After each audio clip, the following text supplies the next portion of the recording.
What's going on, everybody? JT here, and today I want to show you how to use Algofi.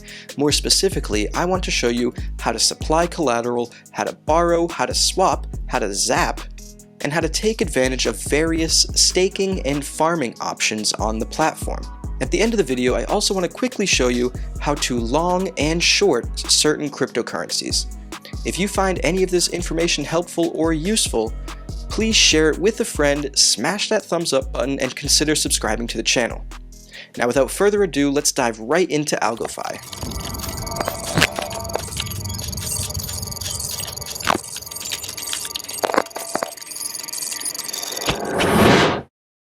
Alright, to start things off, you're going to want to head over to app.algofi.org, and you'll find yourself at this page. You're going to want to click in the top left on Connect Wallet. Click the wallet of choice. You can either click on My Algo or the Para wallet. I'm going to click My Algo, and you're going to want to enter in your password, and you're in. Look at that. Now, if you click on this blue bar underneath the word Algofi, you can see your wallet address as well as everything your wallet holds. Now, this main page is the swapping function, and for anybody that has used Uniswap or PancakeSwap or TinyMan or PactFi or even the HumbleSwap testnet, you're all pretty aware of how to use a decentralized exchange. They all operate pretty much the same way. So I'm not going to go too much into detail about this particular feature. Of course, if you'd like to search for tokens, you click on this right here where the Algo drop-down button is, or on the next token right here, you can do the same thing. Find the token of choice. You can click on hide or unhide verified assets. If you can't find the asset of choice, you can type in the ASA ID to find it more directly, and so forth. It's pretty straightforward. Then you can click over here on the Lend tab. And starting from the top, working our way down, we can see the total supply on the lending protocol, the total amount borrowed on the lending protocol. You can see your own borrow utilization, which mine is way too high, and you shouldn't let yours get this high. The closer you get to 100, the closer you risk losing your collateral. And that is because a price swing, the closer you get to 100% borrow utilization, could put you over the limit and cause a liquidation. And nobody wants a liquidation because that means losing all of the collateral you have supplied. And then if we scroll down a little bit, you can see right here where you can claim some rewards that you get for supplying and borrowing on the platform. You scroll down some more and you see this column right here for your supplied collateral. And of course, if this is your first time using the platform, you will have nothing here. As for the same thing on the right, where your borrowed cryptocurrencies are, if you haven't borrowed anything yet, nothing will be here. You scroll down some more and you can see the 5 assets that are available to use on the borrow lending protocol on Algofi. Those are Algo, Stable, USDC, GoBTC, and GoETH, those last two being wrapped versions of Bitcoin and Ethereum. And as you can see here, just for supplying these as collateral, you will make a decent amount in rewards. For Algo, you get a combined 0.28% as well as a 2.34% APR. So that's roughly a little more than a 2.5% APR just for supplying it as collateral. You don't have to borrow, you don't have to do anything, just supply it. Their stablecoin, Stable, same thing. You earn about a 5% APR. USDC, you earn about an 8.2% APR. GoBTC, a 2.3% APR, and GoETH about the same. And that's just for supplying it as collateral. But it gets a little bit more interesting right now because the Algorand Foundation has a DeFi fund meant to bootstrap the TVL of various programs and platforms such as Algofi. The beneficiaries end up being the users who get these rewards here in the blue. So you actually get rewarded for borrowing as well as supplying collateral. So currently you can see here the borrow APR is about 2.99% for Algorand, and that is the APR that you would be paying to borrow Algorand, so about 3%. However, if you look right here, you actually get rewarded 2.34% for borrowing. So that's essentially a loan of Algorand for about a 0.6% APR. That's an amazing interest rate for a loan. But it gets even better because as you can see here, you pay 4% for a stable loan, but you get paid 5.01% for that very same loan, netting you positive 1% for taking out a loan. So you're essentially getting paid a 1% interest rate to take out a loan, which is really amazing. This isn't going to last because some of these rewards do come from that DeFi fund, which will eventually run out. But currently, there are options where you're getting paid to take out loans, which is literally amazing. And as you can see right here with my borrowed assets, I'm getting paid 0.45% APR on my loans, and I'm getting paid 4.81% on my supplied collateral. So in aggregate, I'm getting paid about 5.2% just for supplying and borrowing, which is pretty crazy. I mean, most of the time when you have credit, you've got a 3, 4, 5, 6% interest rate. If you're talking credit cards, you have 20% interest rate that you owe. I'm getting paid over 5% to lend and borrow, which is pretty amazing. Now, if you want to supply any of these assets as collateral, you just scroll down to here and click on whichever asset you'd like. You can click on the stablecoin, click on supply, click on max, and hit supply, and it'll prompt you to enter in your password, and then you have supplied that as collateral. And you can do that to any of these assets. And the same thing goes for borrowing. Of course, you can't borrow until you have supplied collateral because you're borrowing against your collateral. But once you've supplied some collateral, if you're interested in borrowing, it's the same exact process. Find whatever token you want to borrow, click on it, click over from supply over to borrow, and enter in the amount you want to borrow, or the max amount that you can borrow. And then from there you hit borrow, enter in your transaction, and you have borrowed the asset. And you can even check to see that your borrow utilization has changed when you supplied the collateral and when you borrowed the collateral, and keep track of it. You really do not want to get that close to 100. I'm being dead serious. That being said, that is how you borrow and lend and earn money on the lending part of Algofi. The next feature I really want to discuss is the zapping feature, because this is a really interesting feature. Zapping allows you to go from one token directly into a liquidity pool. And now for those that don't know, a liquidity pool requires two tokens. So you have Algo on one side and USDC on the other, and these are the two tokens that people trade from within that pool. So you can go from Algo to USDC and so forth. If we go back to the swap function, as you can see, you're always swapping from one token to another token. So whether it's Algo to USDC, you're swapping from a liquidity pool where Algo and USDC were provided to, and you always have to provide even amounts of both. So if you wanted to provide $100 to this pool, the Algo USDC pool, you'd have to supply $50 worth of Algorand and $50 worth of USDC to the pool. And traditionally, if you'd like to supply collateral, usually you'd take the two tokens you want and you'd head over to a page that looked like this, pool, and it's very similar on most AMMs, and you'd manually supply each asset to the pool. Zapping makes it really interesting because you can just go from one token right into the pool. So I will show you exactly what I mean. I'm going to go from stable, which I have 101 stable tokens, right into the stable zone LP pool. I'm going to click on max right here. And as you can see, all the information is right here: the expected output, the price impact, the slippage, the minimum received, assets received, the fee tier, and so forth. You make sure that's all correct, click on Zap, send the transaction, enter in your password, click enter to sign it, wait a few seconds, and you would have had zapped yourself from stable right into the stable zone LP pool. But it gets much more interesting, because then you can take these LP tokens over to where it says farm. You'll be presented with all of the farming options currently on Algofi. Now, all the farming options are LP pool farming, and they're all backed by the stable token. So it's always stable plus another token. If you scroll down, you can see you've got stable USDC, stable Algo, stable Go BTC, Go ETH, XET, Opulus, DFly, Zone, and even another stable USDC pool. Now, since we just zapped from stable into zone, let's click on this right here. And another added benefit, the current APR of this pool is almost 160%.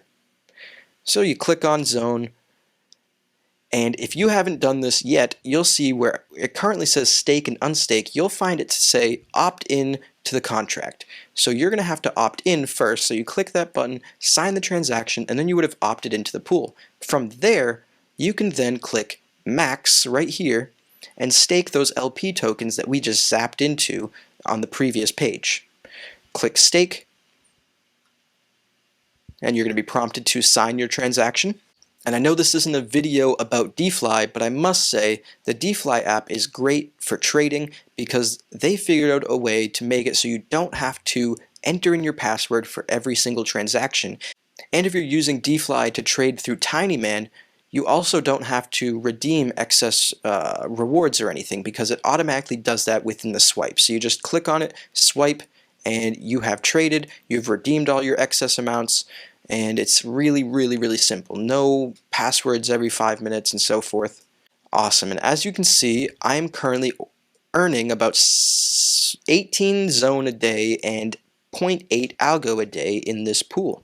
And that's that. You can do it for any pool you choose. You can be in the XET stable pool, which is currently earning about 90%, the GoPDC stable pool, which is currently earning about 32%, and so forth. There's a lot of good farming options here on Algofi. You can also, if you're feeling, relatively boring and low risk, you can also take stable tokens and bring them over to here where it says stake, and stake your stable for about a 7% APR. Now it's not loading the APR right now. If you ever find that Algofi is loading slowly and you know it's not your internet, click on this little tool thing right here and click on nodes. You can then change your node. I'm currently on node 3. I'm going to change it to node 1. And now you're working on a different node. Sometimes some nodes are slower than others or just something is wrong with them for whatever reason, and you can just choose a different node to get your information from, and things should work fine. As you can see here, the APR is about 7% for stable, as I had said.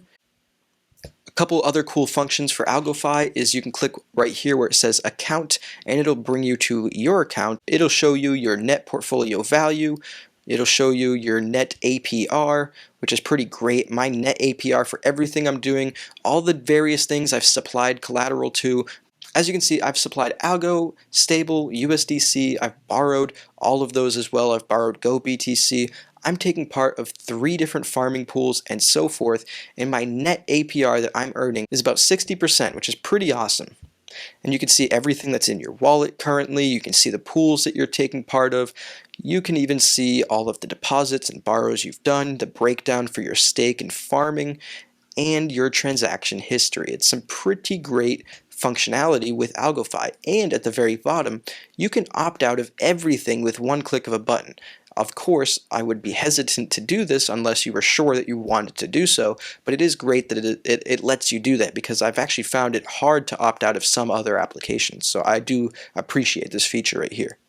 Now, one of the last features is this analytics feature, which will bring you over here and show you the breakdown on the decentralized exchange and the lending protocol. You can click back and forth between lend and DEX info right here. And as you can see, there's $76.5 million supplied on the lending protocol. And you can see how that breaks down all right here. You can click over to the decentralized exchange, and it's about 10 million in TVL on the DEX. And you can see the breakdown here. You can see the 24-hour volume, the 7-day volume, and so forth. Which is pretty great because that means about $86 million is supplied in TVL to Algofi so far. It's closely getting to that $100 million mark, which is of course an accomplishment, but it is also a long way to go. Now that is how you use Algofi, but I did promise I would show you how to long or short, so I will do a quick rundown on how to do that. You want to go back to the lending protocol. Once you're here, you can make your decision. Do you want to long or do you want to short? For this explanation, we're going to be using Algorand, but you could replace Algorand for any other asset, whether it's GoBTC or GoETH, but of course that's pretty much it because that's all Algofi offers currently besides stablecoins. But regardless, if you wanted to go long Algorand, you would supply whatever collateral you want, and then you would borrow, in my opinion, a stablecoin. You don't want to borrow Algorand to long Algorand. That is exactly the opposite of what you want to do. So you could borrow BTC if you'd like. But in my opinion, or go ETH, but in my opinion, you should use stablecoins. And essentially, so what you would do is you would supply collateral, you would borrow a stablecoin, whether it's USDC or stable, and then you would sell that stablecoin back to Algorand. So essentially, you're now long Algorand. And what you can do from there is take that Algorand, if you'd like, resupply it here as collateral, and continue to borrow off of it again. You could borrow more stablecoins, sell it for more Algorand, keep supplying that, and continue the cycle. This leverages up your long position, but it also makes the position much more risky. Conversely, if you want to short Algorand, you would do the opposite. So you'd supply your collateral, and then you would borrow Algorand. Much like the opposite way, when you were longing, you borrowed a stable coin. When you're shorting, you borrow the coin that you want to short. So if you want to short GoBTC or you want to short Algorand, you borrow that coin. So you borrow Algorand and you sell it for a stable coin and then supply that stable coin. It's a really simple concept, but I understand how people get tripped up on it, so I will just reiterate one more time. If you want to long an asset, whether it's GoBTC, Algo, GoETH, or whatever, you can really technically long anything. You would borrow a stablecoin or really any other asset if you think it's going to go up against that asset, but I think that makes it a little bit more risky. So ideally, borrow a stablecoin, sell it for the asset that you're trying to long, and then supply it again as collateral if you'd like, and continue that cycle again. Conversely, if you're trying to short, borrow the asset you'd like to go short, whether it be Algo, GoBTC, or GoETH, and then sell that asset for a stablecoin. Now the concept here essentially is, when you're borrowing, and the reason why you don't want to borrow the same asset when you're going long that you're going long on, is because it doesn't make any sense. And I'm sure intuitively to some of you this makes sense, but I'm sure there's some of you that are like scratching your head right now and are unsure what I'm even talking about. So say you wanted to go long Algorand, why wouldn't you just borrow more Algorand? You know, you'd be like, oh, I want to have a bigger bag of Algorand, why don't I just borrow more Algorand? Well, because if you're borrowing, say, 100 Algorand, you still owe the protocol 100 Algorand. It doesn't matter if Algorand's 5 cents or $500. You still owe the protocol 100 Algorand. It's not a specific dollar amount. You owe the protocol the asset you borrowed. So if you borrow Algorand, you owe the protocol Algorand. So if you're trying to go long on Algorand, you would not want to borrow it, because if you borrowed Algorand at $1 and then it went up to $20, now all of a sudden you have to give that $20 Algorand, 100 of them, back to Algofi. That you wouldn't want to do that. It defeats the purpose. It's very much so pointless in your objective of going long. Alright, I hope I explained that well. If for some reason you're confused by any of it, hit me up in the comments below and maybe I can explain it a little better through text. If you found this video helpful or insightful or useful in any way, please share it with a friend, smash the thumbs up button, and consider subscribing to the channel. Even hit that notification bell in the top right corner, because you are not going to want to miss some of these interviews that I have lined up over the next couple of weeks. We have Exfinite coming on, which is going to be really exciting. We're talking to the people over at Algorand currently. We're going to have the people from Algomint back on the show, hopefully the people from Algofi back on the show. I've even spoken to Stacey Warden recently about coming on the show. So hopefully we'll have a great lineup of guests for the month of March, and I'd really like to see you there. So remember, smash the thumbs up button and subscribe to the channel so you don't miss any of it. Now with all that being said, I appreciate those that have watched to the end of this video, and we will catch you in the next one. Thanks.